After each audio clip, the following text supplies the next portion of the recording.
Vamos a comenzar. Vamos a orar. Padre Celestial, Dios, te damos gracias, Señor. Gracias, Dios mío, porque tú has sido bueno, Señor. Gracias, Dios, porque nos permites estar aquí reunidos, Señor, un domingo más, Señor.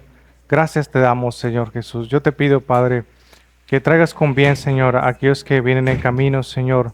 Bendícelos, Señor Jesús, y guárdales, Padre, en su trayecto, Señor. También te pido, Señor, por los que se han quedado en casa, por alguna razón, Señor, se han quedado en casa, Señor. Bendícelos, Padre, fortaléceles, que ellos puedan sentir el abrazo de tu Espíritu Santo ahí donde ellos están, Señor. Y anímalos, Padre, si hay desánimo en sus corazones, Señor.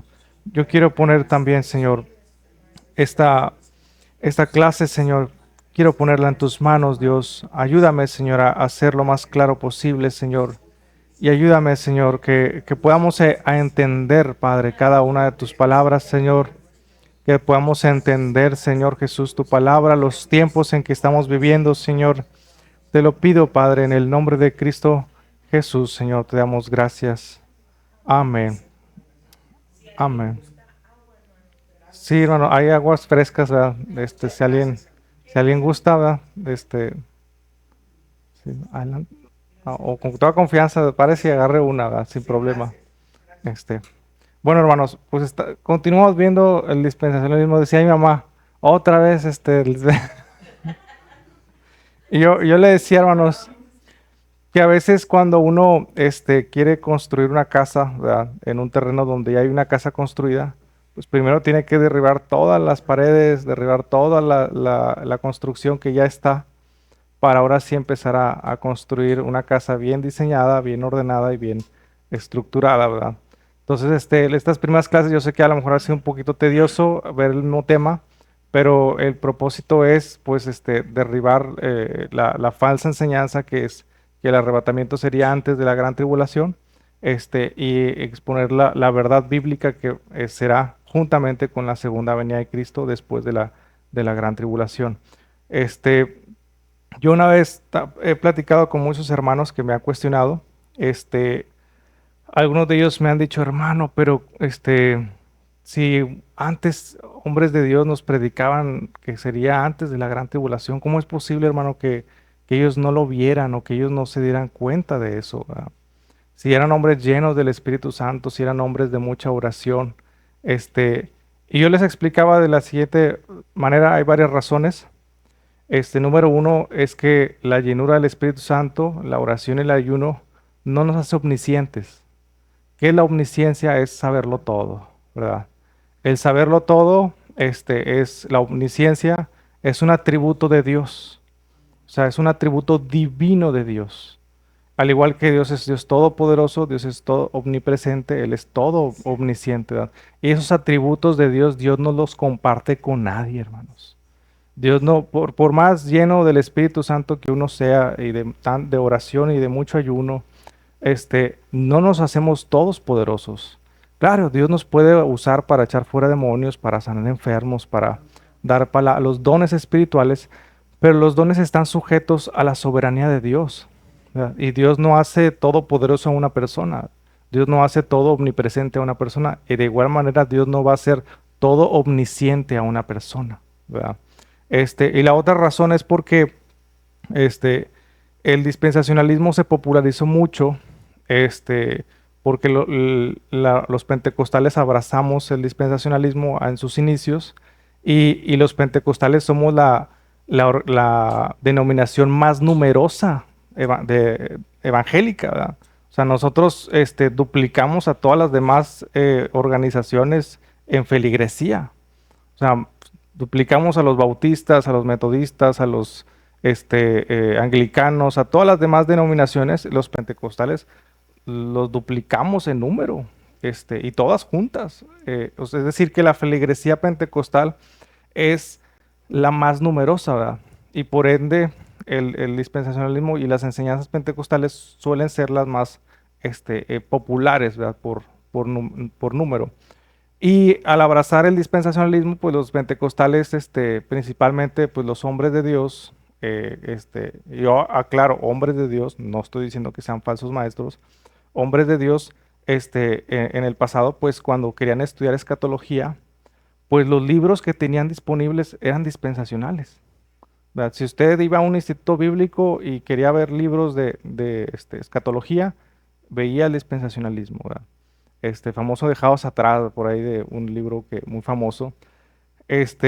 Iba a las librerías cristianas y quería estudiar escatología. ¿Qué es lo que usted encontraba? Este, pues libros dispensacionalistas, ¿verdad? De Riley, de Sperry Chafer, de todos esos autores dispensacionalistas, pues como era lo que más se vendía, pues obviamente era pues, la mercancía que tenían las librerías cristianas. Este, en los últimos 15 años, 20 años más o menos, muchos pastores y teólogos pentecostales han empezado a estudiar también las otras posturas. ¿Por qué desde los últimos 20 años, hermanos? Bueno, porque antes un libro de escatología premilenial histórica, como los últimos tiempos de John Ludd, o leer también a Anthony Hoekema, que es amilenial, pues esos libros no estaban disponibles para nosotros. O sea, no había esa disponibilidad de material para estudiar los otros puntos de vista escatológicos. Hoy en día usted se mete al Amazon, se mete al Mercado Libre y los encuentra fácilmente. Hace años eso era dificilísimo encontrar. Es más, hoy en día todavía es difícil encontrar un libro de escatología y de teología en español. Usted lo encuentra en Amazon, pero en inglés o en otros idiomas. Entonces ese material pues realmente estaba muy limitado en su tiempo.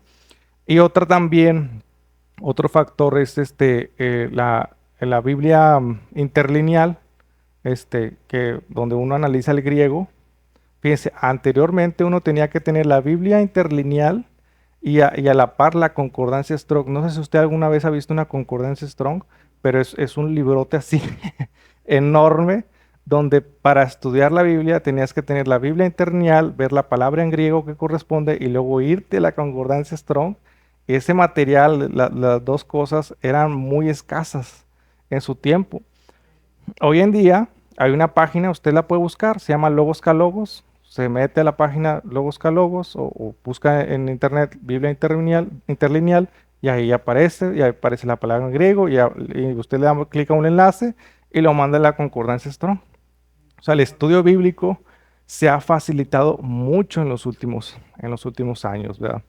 Entonces, yo creo que ese es uno de los motivos por los cuales muchos, inclusive hombres de Dios, que yo sé que admiramos y apreciamos mucho y que han sido de mucha bendición para el reino de Dios, pues llegaron a tomar la postura dispensacional, ¿verdad?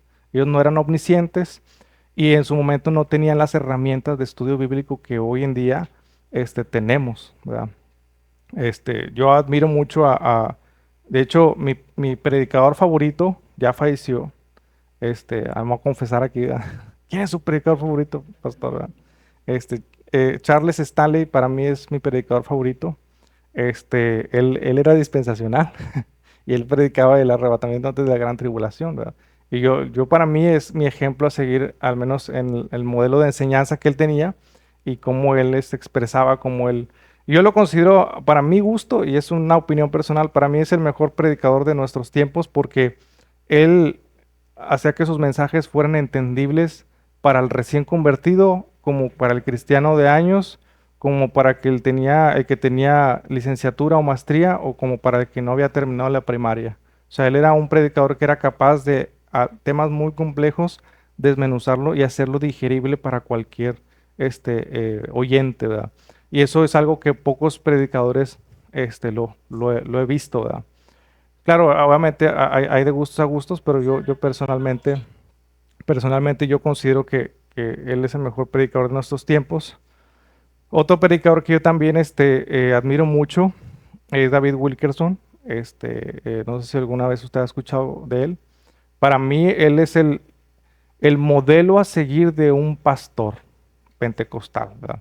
Si usted me dice, defíname el modelo, un modelo a seguir de ejemplo que sea, que refleje realmente lo que es un pastor bíblico, el pastor David Wilkerson, ¿verdad? un hombre lleno del Espíritu Santo, un hombre de mucha oración, un hombre de mucha lectura de la palabra y que siempre, si usted se fija, sus predicaciones era arrepentimiento, busquen a Dios, encarrílense, ¿verdad? Llénense del Espíritu Santo usted busque una predicación de él y va a ver que son hombres que tenían una unción impresionante, ¿verdad? Y valiente, ¿verdad? Porque en su momento pues tenían que enfrentar en Estados Unidos que tienen un enfriamiento espiritual de ya varios años, pues se enfrentaban a la congregación, a las falsas doctrinas como la prosperidad y otras cosas. Entonces, eran hombres muy valientes, este, y que si bien, bueno, David Wilkerson no tenía una postura como tal, pero él se apegaba mucho a la interpretación dispensacional. A veces no tocaba mucho temas escatológicos. Sí hablaba mucho de profecías, pero no se metía tanto en escatología. Él se metía más como en profecía para la iglesia. Entonces, pero lo que me asombra de estos hombres, hermanos, es que a pesar de que ellos eran llenos del Espíritu Santo, y eran llenos de mucha oración, de mucha lectura bíblica, ellos mismos reconocían que se equivocaban. O sea, por ejemplo, David Wilkerson en una predicación me asombró la humildad con la cual él se expone y reconoce en una conferencia con pastores y dice, yo me he equivocado, o sea, en varias ocasiones. Y les dice, hace mucho tiempo un hombre trabajaba conmigo, ¿verdad? Hubo ahí un rumor de que él y una secretaria andaban saliendo y yo en una reacción temperamental, ¿verdad? Yo lo despedí, ¿verdad? Yo en mi enojo yo lo despedí y no quise volver a saber nada de él. Este, Después creo que también a uno de los choferes que tenía ahí con él, que lo acusaron también de ser, de emborracharse y todo. Él lo echa de la iglesia pues lo trata mal, ¿verdad? Tiempo después, pasa mucho tiempo, años, y el Espíritu Santo le redarguye. Y le dice, ¿te acuerdas de aquel hombre que tú despediste por ese rumor? Bueno, ese rumor era falso. Investígalo bien, ¿verdad? Lo investiga bien y se da cuenta que era falso. Pero pues en aquel entonces, le estoy hablando de los años 80, 90, pues no era algo que pudieras contactar a la persona de volada, ¿verdad? Pasa el tiempo y encuentra a ese hombre y le pide disculpas. Y le dice, ¿sabes qué? Me equivoqué. O sea, cometí un error, ¿verdad? O sea, también, por ejemplo, G. Ávila, en una ocasión hay una prédica de él, de hecho él está hablando de escatología, el rapto, que él era dispensacional completamente. Él está hablando y predicando y dice, mire hermano, yo creo que en este texto yo lo estoy interpretando así, que cuando la higuera reverdezca, la higuera es Israel y está reverdeciendo en 1948 y dice aquí la Biblia que no pasará esta generación sin que todo esto acontezca, ¿verdad? Y yo tuve un sueño donde yo veía un periódico y veía un 88 ahí en la portada y esto, ¿verdad? Y él decía, mi sentir es que Cristo viene en el 88. Pero fíjense lo que él con toda humildad dice, yo siento, eso es mi sentir, ¿verdad? Pero el de arriba es el jefe, así lo dice en la predicación, él es el jefe, ¿verdad?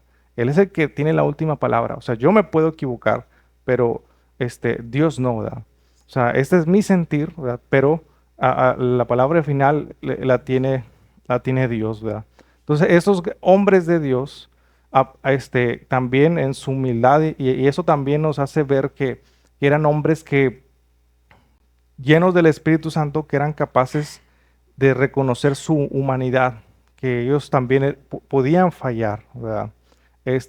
Lo contrario sería que fueran soberbios y que dijeran, no, yo no me equivoco, todo lo que yo digo es verdad, es válido, y no al contrario. Yo veo en estos hombres de Dios una humildad, inclusive para reconocer cuando se equivocaban, ¿verdad? No estoy hablando de pecado, hermano, no. Estoy hablando de un error que cualquiera puede cometer, como en un examen de matemáticas que se equivoca o en una mala interpretación bíblica. Este, Somos humanos, o sea, todos los pastores y teólogos somos humanos y nos equivocamos, hermanos. Lo malo es cuando los deidificamos a estos hombres, ¿verdad? Y deidificar me refiero a atribuirles cosas que solamente Dios tiene, como pensar que son omniscientes y que todo lo saben, ¿verdad? Este, y ahorita a veces el pueblo evangélico tiende este, a veces idolatrar a ciertos hombres de Dios, eh, tanto en el mundo pentecostal como en el mundo reformado, que es algo que no había visto nunca. Un predicador ahorita que andaba, ya ve que falleció MacArthur, ¿verdad? Hubo un pastor reformado que dijo, el 5% de MacArthur, equivale a todo el mundo evangélico. Y yo, caray, ¿verdad? Pues ya pone una estatua, ¿verdad? De una veladora, porque o sea, y ahí vi los comentarios, ya ve cómo ve la gente en YouTube, ¿verdad? Que es bien despiadada. Dice, y Dios va a poner a MacArthur a su diestra y el resto de la iglesia a su derecha. A MacArthur a su derecha y el resto de la iglesia a su izquierda, ¿verdad? Y así, ¿verdad? Hay un predicador también pentecostal muy famoso que en los últimos años anduvo visitando tumbas, fíjese, tumbas de hombres de Dios, de esta, ¿cómo se llama? Catherine Kuhlman, pues de I. Ávila, de otros hombres, ¿verdad? De Dios, y visitaba las tumbas porque un texto mal interpretado, que los huesos de Eliseo tenían la unción, y ahí van visitando las tumbas de los muertos, que la Biblia dice muertos están, no tienen nada que hacer debajo del sol, ¿verdad? Como para obtener unción de parte de Dios. Eso es muy peligroso, ¿verdad? Eso es muy, muy peligroso y no se debe de hacer, ¿verdad? Yo creo que si Catherine Kuhlman viviera en estos tiempos, se estaría rasgando las vestiduras, ¿verdad? Igual ya les estaría rasgando las vestiduras al ver que están haciendo eso, ¿verdad? Entonces, los hombres de Dios, hermanos, yo les comentaba, a veces no sé, podemos equivocarnos porque somos humanos. Somos humanos, hermanos. La única que no se equivoca es la palabra de Dios. Esa es la palabra profética perfecta. El único que no se equivoca es Dios, ¿verdad? Él es perfecto, Él es inerrante, Él es omnisciente, Él es todopoderoso y Él no se equivoca, hermanos. Entonces, cuando uno estudia la palabra de Dios, uno encuentra un libro perfecto, ¿verdad? Un libro bien estructurado, que a lo mejor a simple vista no lo vemos, pero cuando lo estudiamos nos damos cuenta que es un rompecabezas que embona perfectamente porque fue hecho por un Dios perfecto. Entonces, bueno, vamos a entrar en materia. Me tardé un poquito con la introducción, pero vamos a entrar con el tema en donde nos quedamos. No, se me hace que el hermano David se me fue a desayunar ya. Mm. Ya, ok, vamos a empezar. Este, estamos explicando la teoría de los dos pueblos, hermanos. La teoría de los dos pueblos, el dispensacionalismo lo usa para justificar que siempre que se hace referencia a los santos o al pueblo de Dios que está en la tribulación, lo atribuyen a Israel. ¿Verdad? Entonces, siempre que un dispensacionalista que cree que el rapto es antes de la gran tribulación, cuando ve textos en la Biblia que hablan del pueblo de Dios, de los santos, de los escogidos, siempre se lo atribuye a Israel. ¿Verdad? Entonces, derribando esta teoría de los dos pueblos, como lo estableció el dispensacionalismo, pues automáticamente se derriba también la creencia de que la iglesia no pasaría por la gran tribulación. Ejemplo, ¿verdad? Mateo 24, después de la gran tribulación, cuando viene el Hijo de Dios en poder y gloria, dice, enviará a sus ángeles a los cuatro vientos con voz de trompeta a juntar a sus escogidos, ¿verdad? En ese texto, un dispensacionalista le va a decir, no, esos escogidos son Israel, no es la iglesia, ¿verdad? ¿Por qué? Porque ellos siempre separan los dos pueblos, ¿verdad? Pero vámonos a la ilustración del árbol, por favor, hermano David. Eh, entonces, pero cuando estudiamos la Biblia, hermanos, y vemos todos los textos donde se hace referencia de que es la iglesia, el pueblo de Dios, y no Israel natural, no Israel físico, ¿verdad? Pablo una y otra vez recalca que los hijos de Abraham, los verdaderos hijos de Abraham son los de la fe, los que creen en Cristo. Y el hecho que Pablo lo diga, que era un fariseo nacionalista de hueso colorado, que después llega al Evangelio y afirma que el pueblo de Dios escogido es realmente la iglesia, correcto, los injertados en el olivo, ¿verdad? Ahora, Israel, Pablo él mismo en Romanos 9 al 11, dice que Dios deja un remanente de Israel, ¿verdad? Es decir, hay judíos que son cristianos. O sea, yo he visto videos, he visto entrevistas de judíos mesiánicos que son esas ramas naturales de Israel, ¿verdad? Entonces, Dios no tiene dos olivos, Dios nada más tiene un solo olivo, ¿verdad? Dios nada más tiene un solo pueblo, Dios no tiene dos pueblos. Y ahí mismo en Romanos, vete a más adelante donde está el arbolito, hay un dibujo, un arbolito. O sea, Dios tiene solamente un pueblo, hermano. Y ahí en Romanos, Pablo aclara que la restauración de Israel no es un plan de salvación aparte, sino que la restauración de Israel es que las ramas naturales que fueron desgajadas vuelvan a ser insertadas en el olivo. O sea, Dios no tiene un plan separado de Cristo para salvar a Israel. Eso, de hecho, eso es antibíblico, porque la Biblia dice que no hay otro camino fuera de Cristo. Entonces, los dispensacionales normalmente dicen que Dios tiene un plan para la iglesia de salvación y tiene otro plan para Israel. Y eso no es lo que dice la Biblia. De hecho, si usted lee en Mateo 24, creo que más o menos en esos versículos, creo que es un poquito antes, en el 23, Jesús le da esa palabra a Jerusalén y le dice, tu casa quedará desierta. Dice, hasta que tú digas, bendito el que viene en el nombre del Señor. O sea, es decir, tú vas a quedar como una rama separada con tu casa desierta hasta que tú reconozcas, bendito el que viene en el nombre del Señor, que es, en pocas palabras, que Israel natural, desgajado, crea en Cristo y vuelva a ser injertado en el olivo. Entonces, en esta ilustración que viene, ay, salió el ratón, a ver, en esta ilustración donde viene en Romanos capítulo 11, eso usted lo puede estudiar en su casa, ahorita por cuestiones de tiempo voy a ir un poquito más rápido. Pablo usa la imagen de un olivo natural cultivado, que representa la raíz de ese olivo, representa las promesas que Dios le hace a Israel. ¿Cuáles son las promesas que Dios le hizo a Israel? Que en su simiente serían benditas todas las naciones de la tierra, ¿verdad? Esas promesas de salvación, del Mesías, de vida eterna, de que os daré un corazón nuevo y pondré mi espíritu dentro de vosotros, todas esas promesas son la raíz de ese olivo. El olivo es Cristo, es decir, el pueblo de Dios. O sea, la imagen del olivo es Cristo, es el pueblo de Dios. Porque todas las profecías del Antiguo Testamento se cumplen en Cristo.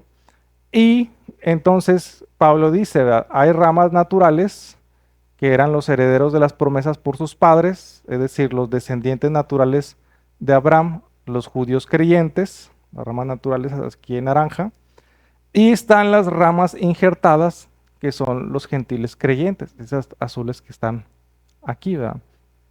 Entonces, todo este olivo, tanto judíos creyentes como ramas injertadas, gentiles, conforman el pueblo de Dios.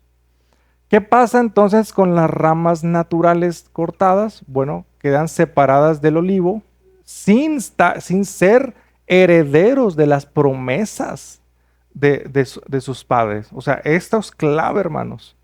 Esto es clave. Porque si ellos se quedan separados de la raíz, quedan fuera de las promesas que Dios hace a su pueblo. Y muchos dispensacionales lo que dicen es que Dios tiene que cumplir las promesas a Israel. Sí, y yo creo que Dios las va a cumplir, pero la manera en que Dios las cumpliría, o cumplirá, es que estas ramas vuelvan a ser injertadas, ¿verdad?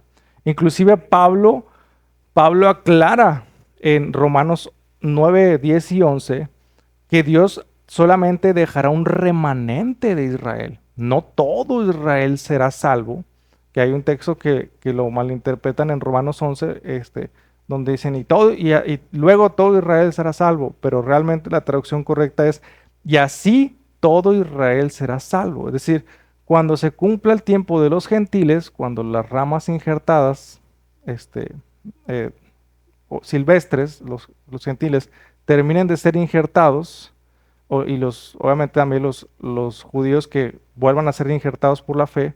Luego, una vez que termine el tiempo de los gentiles que Dios ha determinado para que las ramas de olivos silvestres sean injertados, entonces Cristo vendrá y todo Israel, es decir, ramas naturales y ramas silvestres que están injertadas en el olivo, todo Israel será salvo. Esa es la interpretación correcta de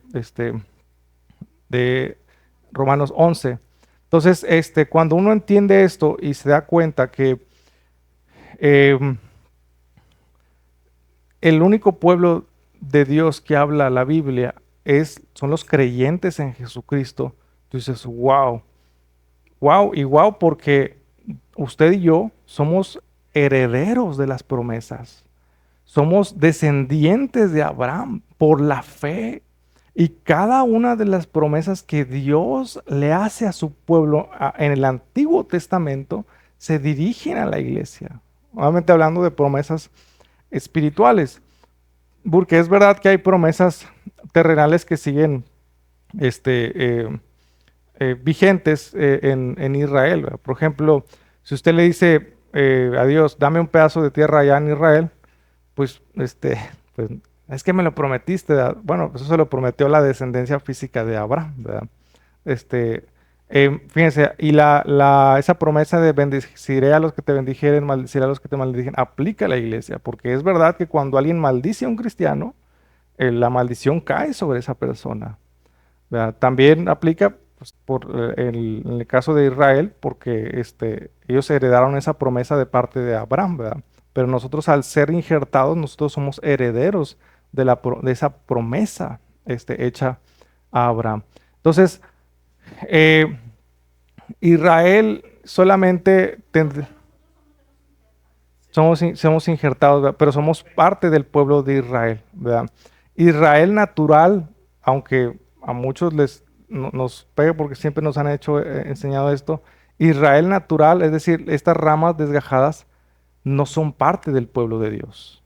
No son parte del pueblo de Dios. La, ah, sí, sí, son las ramas naturales que vienen aquí, judíos creyentes, ¿verdad? O sea, el olivo, todo el olivo es el pueblo de Dios, ¿verdad?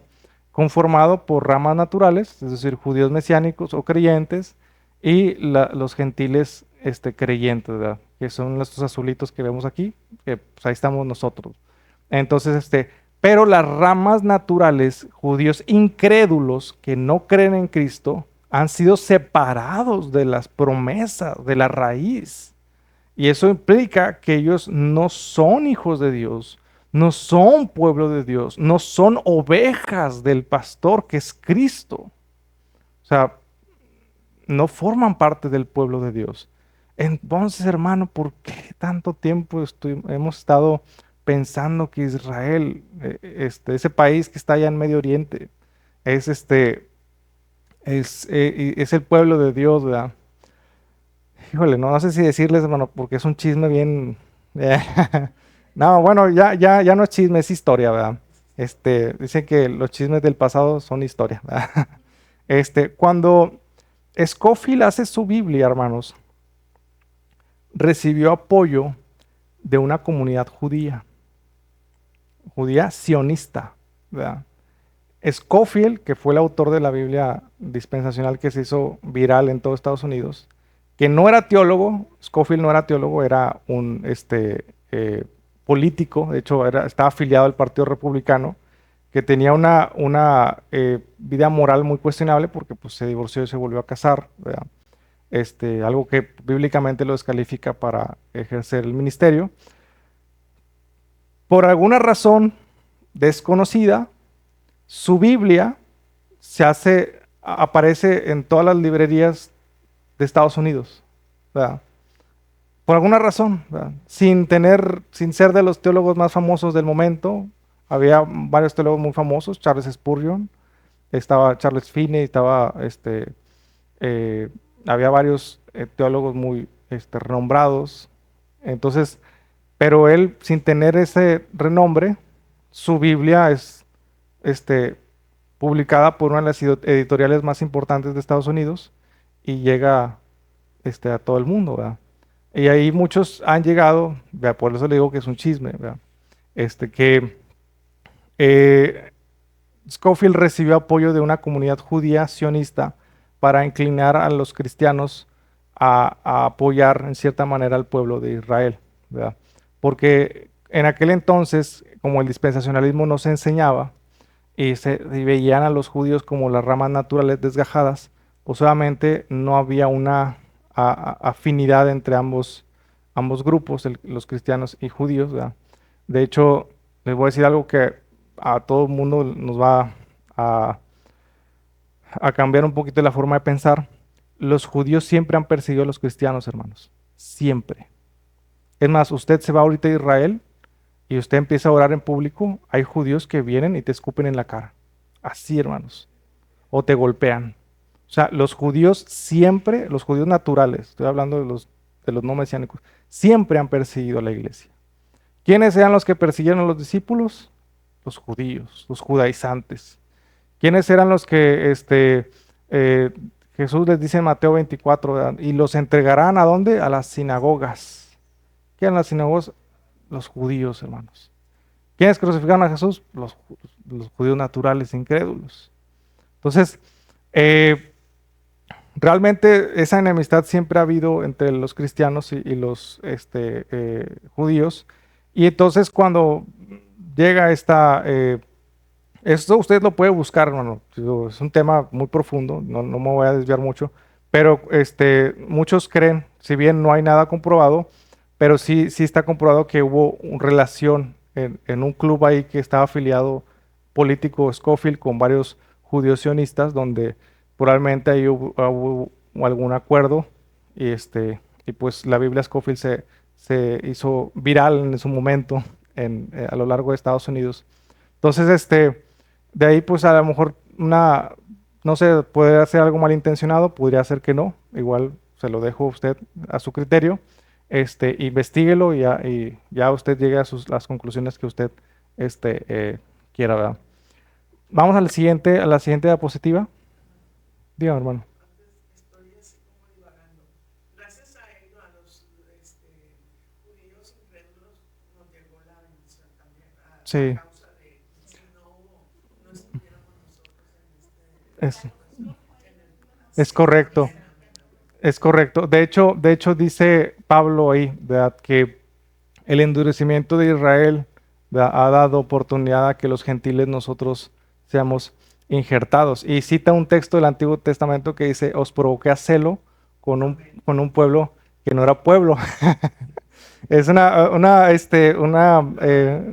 lengua, ¿verdad? Los provoqué a celos con un pueblo que no era pueblo, ¿verdad? Porque lo hice mi pueblo. Entonces, Dios realmente pues provoca a Israel a celo, y Pablo también dice, y yo deseo que ese celo pues sea para que ellos sean injertados, ¿verdad? En el olivo, ¿verdad?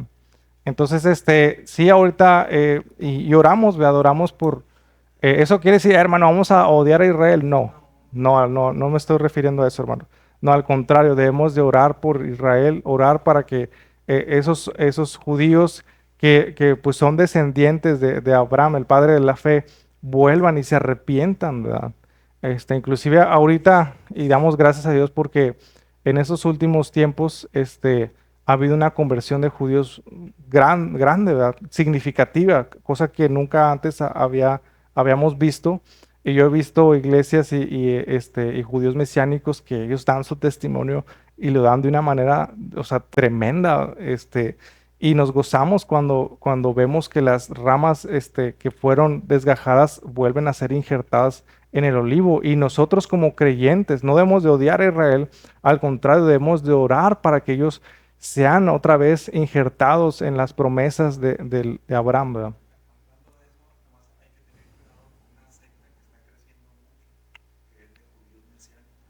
Ah, raíces judías.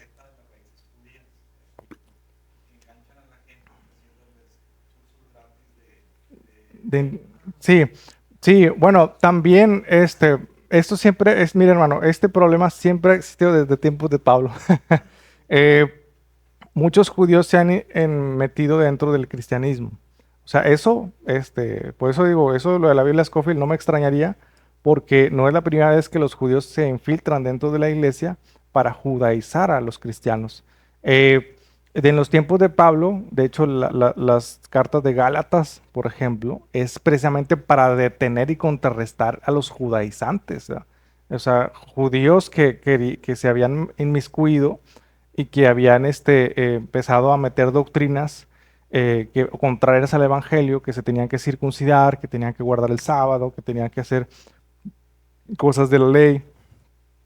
Más adelante vemos que este, creo que es Pedro, ¿verdad? Creo que es Pedro el que dice este texto, que dice, salieron de nosotros porque no eran de nosotros, ¿verdad?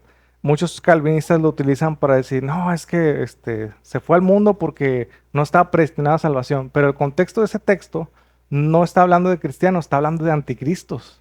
Usted lea el texto de donde viene, dice, salieron de nosotros porque no eran de nosotros.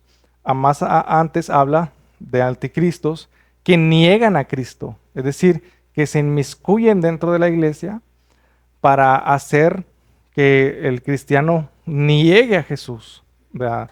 Y el judaísmo pues trata de rechazar o hacer ver que Jesús no es el Mesías, ¿verdad? Entonces, dentro del cristianismo hay muchos judíos que durante la historia se han infiltrado para tratar de hacer tropezar a los cristianos, ¿verdad? Pablo y los discípulos tuvieron mucho ese problema al inicio de la iglesia, porque era difícil saber si un judío realmente era cristiano o no lo era, ¿verdad? Entonces, también, y de hecho no es nuevo, hermanos, también de otras sectas se han metido a la iglesia para tratar de desviar la doctrina, ¿verdad? Ahorita hay un caso de un escándalo muy grande donde una cantante cristiana que es unitaria, es decir, no cree en la Trinidad, la exhibieron, donde ella se había estado metiendo dentro de la iglesia cristiana trinitaria, o sea, que creen en la Trinidad, para llevarlos a la iglesia de solo Jesús, ¿verdad? Y hasta la invitaron a predicar y todo en congresos, y dices, órale, o sea, hay que tener cuidado, ¿verdad? Porque el diablo busca la manera de una de otra para meter falsas doctrinas y hacer desviar al cristiano de la sana doctrina. Entonces, sí hay que tener cuidados, hermanos, porque también muchos judíos cuando se convierten al cristianismo siguen todavía arrastrando pues, ese legalismo del judaísmo y quieren a veces implantarlo en la iglesia. Bueno, voy a seguir, espero me alcance el tiempo. La falta de sustento bíblico del dispensacionalismo, del rapto antes de la gran tribulación. Bueno, este es el texto más famoso. Es más, hermanos, les voy a decir algo. Este texto es el que sostiene toda la doctrina, casi la mayor parte de la doctrina, del arrebatamiento antes de la gran tribulación. Y es segunda de Tesalonicenses 2, del 6 al 7. Ya lo habíamos hablado anteriormente, pero vamos a estudiarlo un poquito más a profundidad. Que dice, y ahora, uy, ahora salió una mariposa. Ay, discúlpenme. Ahí está. Dice, y ahora vosotros sabéis lo que lo detiene, a fin de que a su debido tiempo se manifieste, porque ya está en acción el misterio de la iniquidad, solo que hay quien al presente lo detiene, hasta que él a su vez se ha quitado de en medio. Entonces los dispensacionalistas hacen maniobras hermenéuticas, malabares hermenéuticos para decir que quien tiene que ser quitado de en medio es el Espíritu Santo, ¿verdad? Y que una vez que se quite el Espíritu Santo, pues el hombre de pecado, el anticristo, se manifestará, ¿verdad? Entonces, ¿y cómo va a ser el quitado del Espíritu Santo? No sé cómo llegan a la conclusión de que dicen, no, pues es la iglesia, ¿verdad? Porque la iglesia es el que detiene el pecado, es la luz del mundo, es la que mantiene a raya el pecado y hacen ahí unas interpretaciones un poquito forzadas, usando textos, por ejemplo, usan el texto de cuando venga el Espíritu Santo, ¿verdad? Convencerá al mundo de pecado, por cuanto no creen en mí, ese texto lo utilizan, bueno, así como vino, así también pues se puede ir. ¿Verdad? Pero aquí traen varios problemas, porque si en el Espíritu Santo en la iglesia, o más bien en la tierra, ¿cómo se podría salvar una persona durante la gran tribulación? ¿Cómo Israel o quién va a convencer a esas personas de pecado?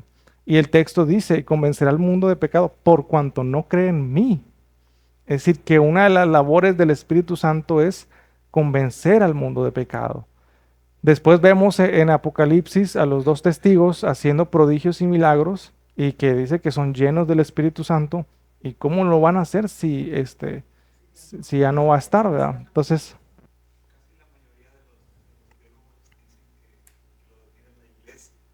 sí. Ujú. Sí, sí, eso es lo que siempre nos han enseñado. Pero no me está poniendo atención, hermano. Bien. Este, el, sí, el artículo, ¿dónde está? Él, a su vez, lo detiene, está en masculino. Entonces ellos dicen, bueno, como no puede ser la iglesia, porque la iglesia está en femenino, dicen, es el Espíritu Santo, ¿verdad? Y el Espíritu Santo al ser quitado, pues en consecuencia la iglesia se va, ¿verdad? Esa es la interpretación que muchas veces dan. Y el pueblo de Dios o el cuerpo de Cristo, pero pues ahí entonces hacemos una interpretación ya más personal, no acorde al texto, ¿verdad?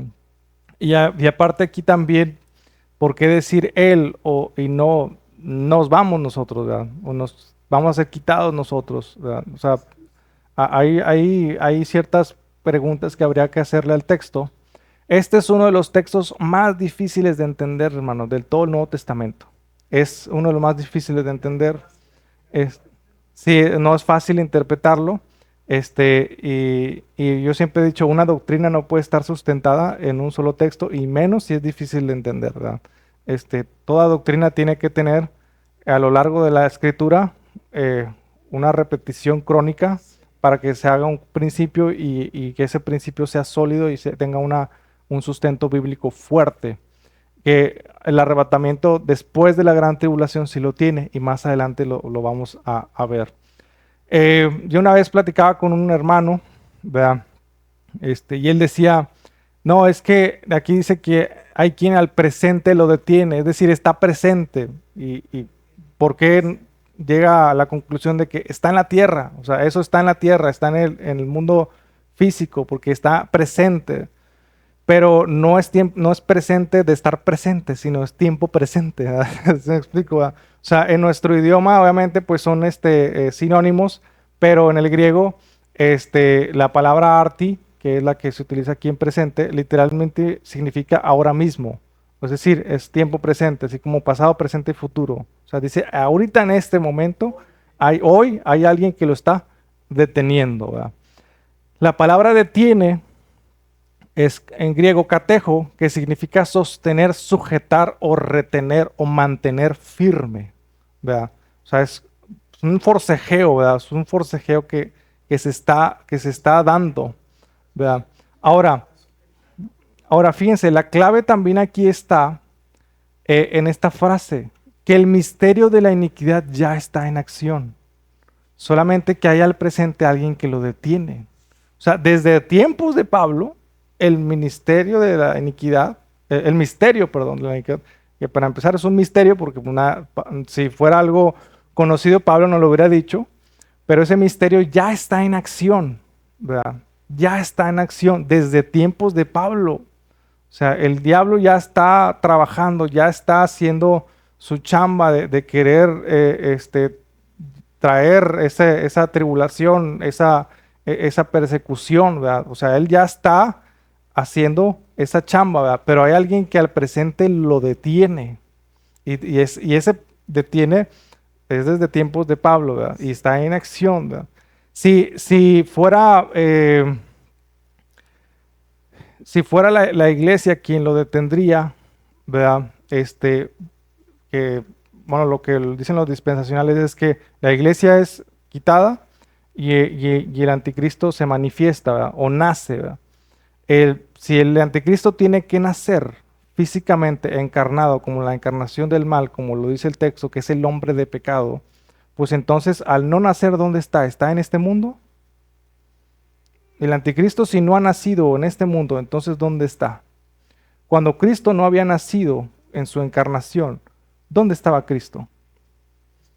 En el mundo espiritual, no estaba en el mundo físico. O sea, el anticristo durante todos esos 2000 años no ha estado en el mundo físico. Ese hombre de pecado, esa encarnación, no ha estado en el mundo físico. Por lo tanto, alguien en el mundo físico no lo puede detener. Tiene que ser algo en un trasfondo espiritual que esté deteniendo a la manifestación del anticristo, ¿verdad?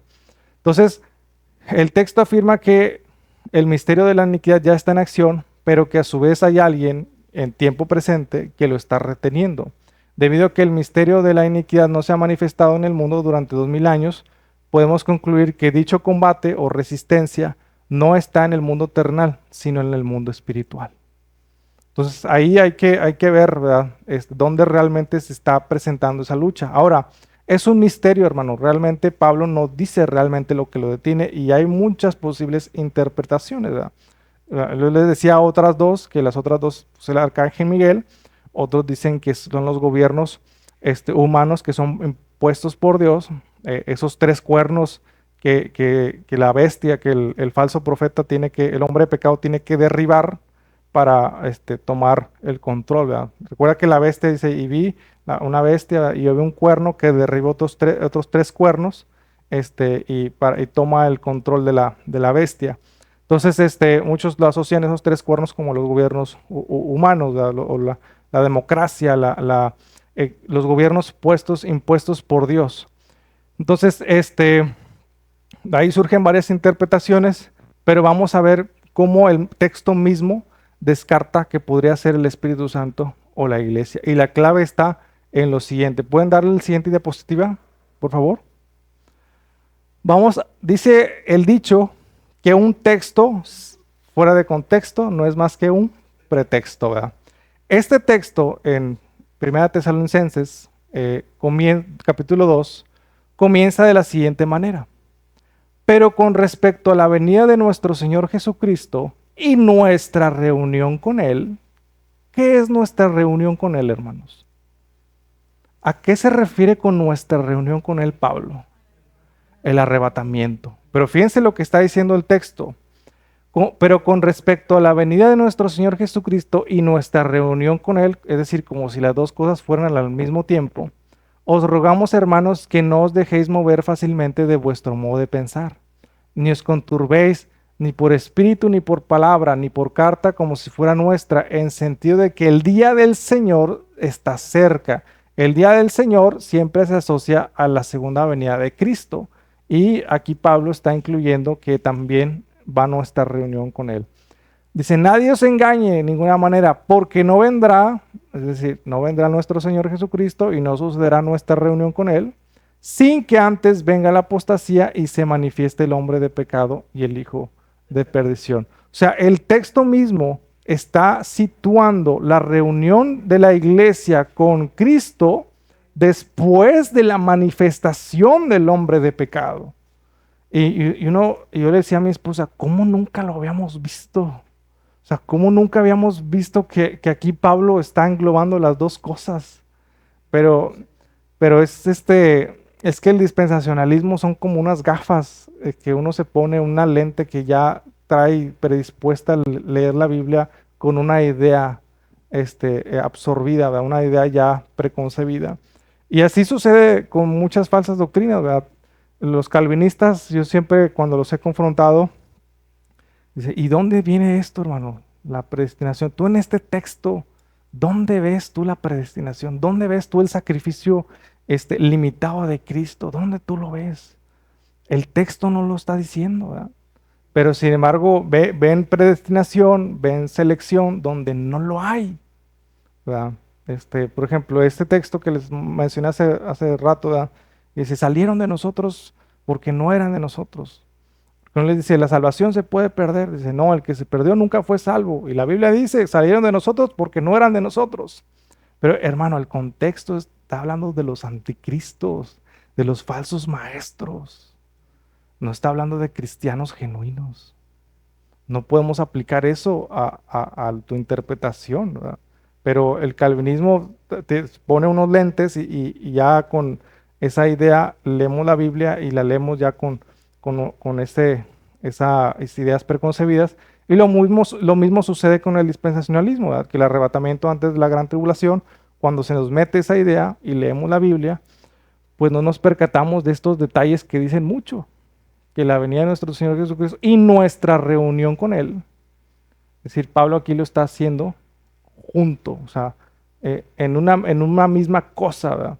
Y les dice, hermanos, nadie os engañe y nadie les quite esa manera de pensar, porque los tesalonicenses ya pensaban que Cristo iba a venir ya pronto, que ya se acercaba la venida de Cristo y veían las situaciones y decían, no, ya.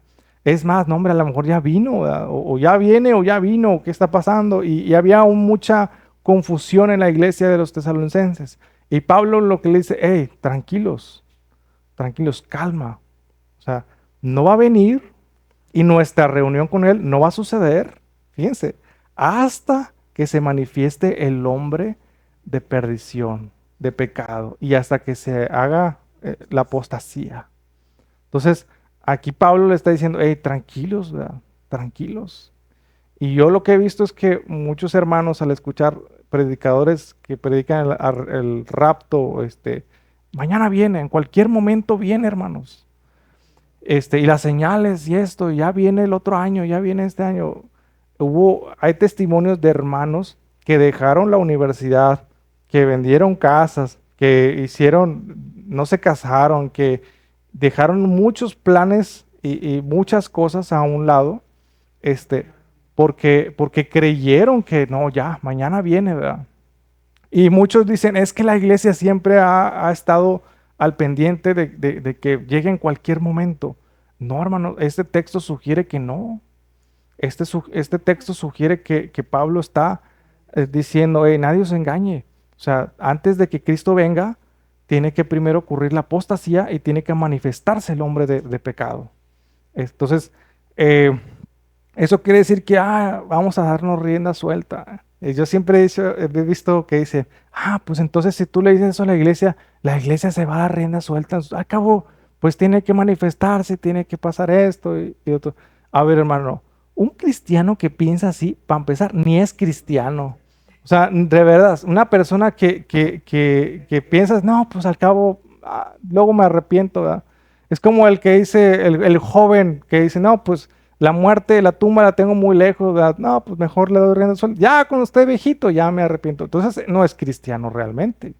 Es más, ni siquiera podríamos llamarlo cristiano. Eso no, un cristiano verdadero, desde el momento en que conoce la gracia y conoce el evangelio, cambia y decide cambiar en el momento. Y no depende de una amenaza que le incite a que tienes que cambiar porque si no mañana te quedas o mañana te vas al infierno. No, hermanos, eso no cambia a nadie. Y hoy en día vemos a muchos cristianos jóvenes, inclusive hasta predicadores que se desviaron del evangelio porque pues se les enseñó eso y a punta de pistola y de miedo, pues los hicieron afirmarse, pero no por convicción, no por amor a Dios, no porque amaran realmente a Dios, no porque correspondieran a la gracia, no porque realmente les haya caído el 20 de que Jesús murió por sus pecados, sino por puro miedo. Y buscan a Dios por puro miedo. Y eso no es bíblico, no es correcto, hermanos. Entonces, Una persona que piensa de esa manera, ni siquiera la podríamos considerar como cristiano. Entonces, aquí el texto claramente, bueno, ya después en el versículo 8, dice, y entonces se manifestará aquel inicuo a quien el Señor matará con el espíritu de su boca y destruirá con el resplandor de su venida. Es decir, la venida del Señor, es decir, la venida del Señor y nuestra reunión con Él, ocurrirán cuando Jesús venga en gloria, en poder y gloria, a matar y destruir el anticristo. Y esto obviamente es al final de la gran tribulación, ¿verdad? Vamos al siguiente, a la siguiente diapositiva. Hermano David, por favor. Eh, ¿A qué reunión se refiere Pablo? Primera Tesalonicenses 4:17 dice, luego nosotros los que vimos, los que hayamos quedado, que de hecho en un versículo anterior dice, los que hayamos quedado hasta la venida del Señor, dice, seremos arrebatados juntamente con ellos en las nubes para recibir al Señor en el aire. Es decir, esta es nuestra reunión con Él. Y así estaremos siempre con el Señor. O sea, la reunión con el Señor de la iglesia de Cristo con su Salvador es el arrebatamiento. Entonces, a esa es la reunión que se está refiriendo Pablo en Primera Tesalonicenses, capítulo 2, versículo 1. Y aquí en Primera Tesalonicenses, más adelante, versículo 4, 17, afirma que es el arrebatamiento.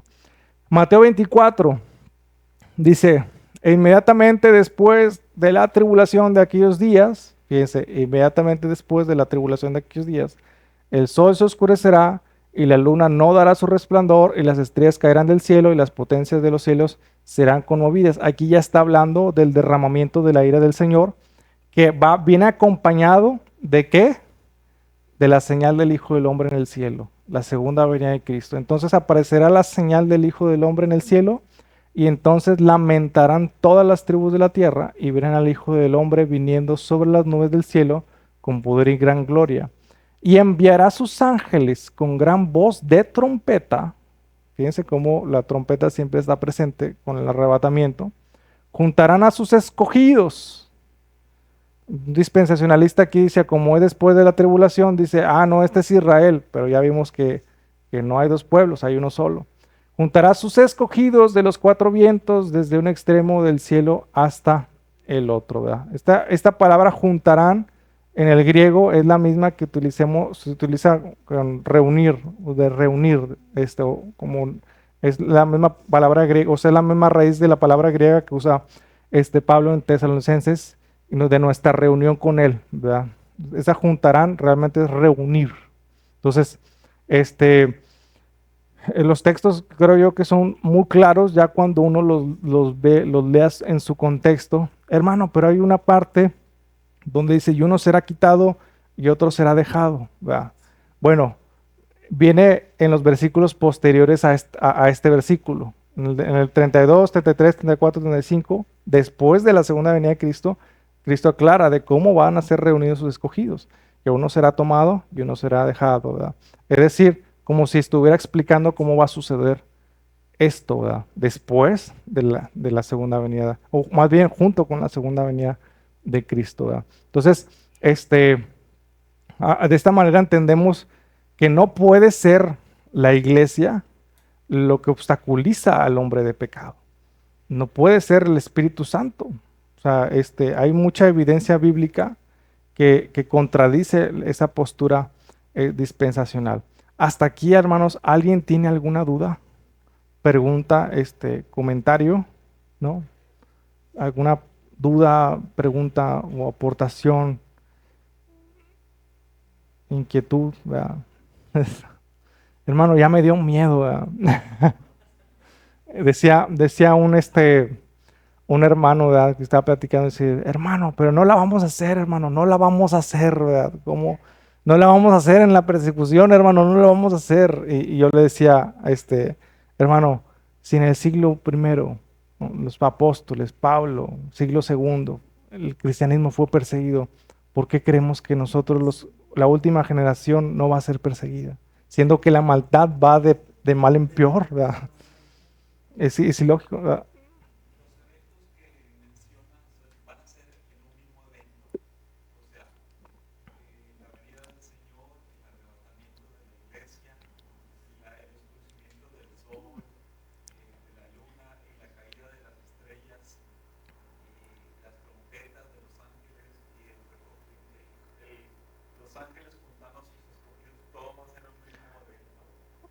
Sí, sí, ahí les va. Fíjense, junto con la llegada de la segunda venida de Cristo, viene el derramamiento de la ira de Dios.